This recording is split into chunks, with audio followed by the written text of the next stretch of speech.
আসসালামু আলাইকুম ভাইয়া এবং আপুরা। আজকে আমরা 2 দিয়ে 6টা ইম্পর্টেন্ট অ্যাপ্রোপ্রিয়েট প্রিপোজিশন পড়ব, যেগুলো আমাদের একাডেমিক লাইফ থেকে অ্যাডমিশন সেই সাথে বিভিন্ন কম্পিটিটিভ এক্সামগুলোর জন্য আমাদের গুরুত্বপূর্ণ। চলো আমরা পড়ায় চলে যাই। দেখো, প্রথমে যদি আমরা ওয়ার্ডগুলো দেখি, adhere, cling, close, stick, adjacent, annex, এই ওয়ার্ডগুলোর পর যদি প্রিপোজিশন টু বসে তখন এরা অ্যাপ্রোপ্রিয়েট প্রিপোজিশন গঠন করে এবং এর অর্থ হয় কি জানো? এর অর্থ হয় লেগে থাকা, মেনে চলা বা সঙ্গে থাকা, সংযুক্ত থাকা, কাছাকাছি থাকা। মানে অর্থগুলো সেম। দেখো, লেগে থাকা যেটা যে কথা, সঙ্গে থাকা একই কথা, বা সংযুক্ত থাকা, কাছাকাছি থাকা বা মেনে চলা।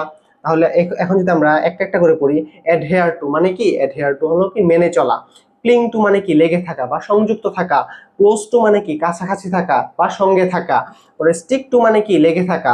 তারপর অ্যাডজেসেন্ট টু মানে কি? লেগে থাকা বা সঙ্গে থাকা। অ্যানেক্স টু মানে কি? সঙ্গে থাকা, সংযুক্ত থাকা বা কি কাছাকাছি থাকা। তাহলে আমরা কি পড়লাম? অ্যাডহেয়ার টু মানে কি? মেনে চলা। ক্লিং টু মানে কি? লেগে থাকা বা সঙ্গে থাকা। ক্লোজ টু মানে কি? সংযুক্ত থাকা বা লেগে থাকা। স্টিক টু মানে কি? লেগে থাকা বা কাছাকাছি থাকা। অ্যাডজেসেন্ট টু মানে কি? লেগে থাকা বা সংযুক্ত থাকা। অ্যানেক্স টু মানে কি? লেগে থাকা বা সঙ্গে থাকা বা সংযুক্ত থাকা। এখন আমরা এই প্রত্যেকটা অ্যাপ্রোপ্রিয়েট প্রিপোজিশন দিয়ে একটা করে সেন্টেন্স মেক করব এবং এর বাংলা অর্থ সহ পড়ব, যাতে আমরা এই অ্যাপ্রোপ্রিয়েট প্রিপোজিশনগুলো সহজে না ভুলি এবং পরীক্ষার হলে কি সহজে আমরা আনসার করতে পারি।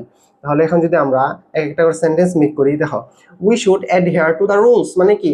আমাদের নিয়ম মেনে চলা উচিত। মেনে চলা কেন বসছে এখানে অর্থ? কারণ এখানে অ্যাপ্রোপ্রিয়েট প্রিপোজিশন অ্যাডহেয়ার টু বসছে। তারপরটাতে যদি আমরা যাই, the child clung to his mother, শিশুটি তার মাকে আঁকড়ে ধরেছিল বা তার মায়ের সঙ্গে ছিল। তাহলে এখানে ভাই আপনি তো বলছেন এখানে ক্লিং টু হলে মানে আমরা বুঝবো সঙ্গে থাকা বা কি কাছাকাছি থাকা। তাহলে এখানে ক্লাং টু বসছে, তবুও এটার অর্থ হয়েছে, শুনো, অ্যাপ্রোপ্রিয়েট প্রিপোজিশন এই ওয়ার্ডগুলো যে কোনো ফর্মে থাকতে পারে, প্রেজেন্ট ফর্মে থাকতে পারে, পাস্ট ফর্মে থাকতে পারে। ওইগুলো দেখার দরকার নাই, তোমরা জাস্ট দেখবে যে এই ওয়ার্ডগুলো যে কোনো ফর্মে থাকুক না কেন, এরপরে যদি এই অ্যাপ্রোপ্রিয়েট মানে প্রিপোজিশন টু বসে তখন এরা অ্যাপ্রোপ্রিয়েট প্রিপোজিশন গঠন করে এবং এর অর্থ কি হয়? লেগে থাকা, সঙ্গে থাকা, সংযুক্ত থাকা, কাছাকাছি থাকা বা মেনে চলা। তাহলে আমরা পরের এক্সাম্পলটাতে যদি আমরা যাই, my house is very close to the school, আমার বাসা স্কুলের খুব কাছে বা কাছাকাছি বা সঙ্গে বলা যেতে পারে। স্টিক টু ইউর প্ল্যান, তাহলে এটার অর্থ কি হবে? তোমার পরিকল্পনায় অটল থাকো বা লেগে থাকো।